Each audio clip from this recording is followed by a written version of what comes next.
DFA Online. News and events from different Philippine embassies and consulates around the world. DFA Online. Here on Radyo Pilipinas World Service. Good day, I am Win Peñano with today's DFA Online.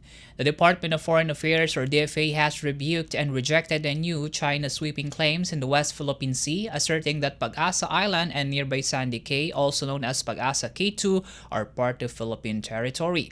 The statement comes after China's embassy in Manila defended its use of water cannons against two Philippine vessels on May 21 near Sandy Cay. China claimed the area has, quote, always been its territory, but DFA spokesperson Maria Teresita Daza said otherwise. She urged China to respect the Philippine sovereignty and jurisdiction, saying the country has every right to conduct routine maritime operations and scientific research in the area. Daza emphasized that these actions are consistent with international law, specifically the 1982 United Nations Convention on the Law of the Sea, or UNCLOS, the 2016 South China Sea Arbitral Award, and the 2002 Declaration on the Conduct of Parties in the South China Sea. She added that China has no right to object, much less interfere with lawful and routine Philippine activities in its own waters.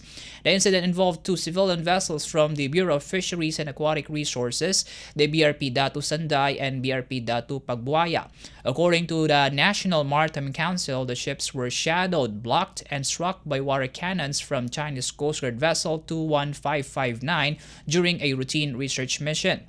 The DFA insists that this occurred within the territorial waters of Pag-asa Island and describes the act as an unlawful interference. Despite tensions, the Philippines says it remains committed to a peaceful and legal means of addressing disputes in the region. DFA Online. Here on Radyo Pilipinas World Service. More news from the DFA. Japan is calling its relationship with the Philippines a near alliance as both countries reaffirm their commitment to stronger security and economic ties. Japanese Foreign Minister Takeshi Iwaya and Philippine Foreign Affairs Secretary Enrique Manalo met in Tokyo this week to discuss regional and global challenges as well as growing cooperation between the two nations. In a statement released Thursday, Japan's Ministry of Foreign Affairs said the bilateral partnership has reached what it described as near alliance status. Minister Iwaya highlighted that ties between the two countries were significantly deepened during the Japan-Philippines summit in April, noting both nations are maritime neighbors with shared interests. The two ministers held in-depth discussions on security and defense cooperation, including the start of negotiations for a Japan-Philippines Acquisition and Cross-Servicing Agreement or ACSA and possible agreements on sharing security information.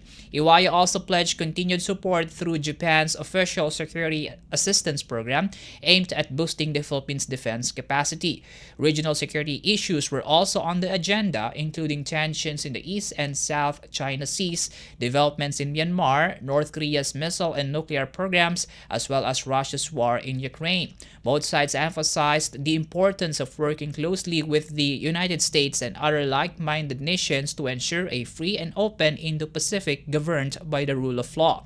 On the economic front, Japan reaffirmed its support for Philippine infrastructure development through public-private partnerships and emphasized the need for a stable environment for investment in the country's mineral sector, particularly in critical resources like nickel. DFA Online. Here on Radyo Pilipinas World Service. And that wraps up today's edition of DFA Online. For Radyo Pilipinas World Service, I am Win Peñano. Good day. DFA Online. News and events from different Philippine embassies and consulates around the world. DFA Online. Here on Radyo Pilipinas World Service.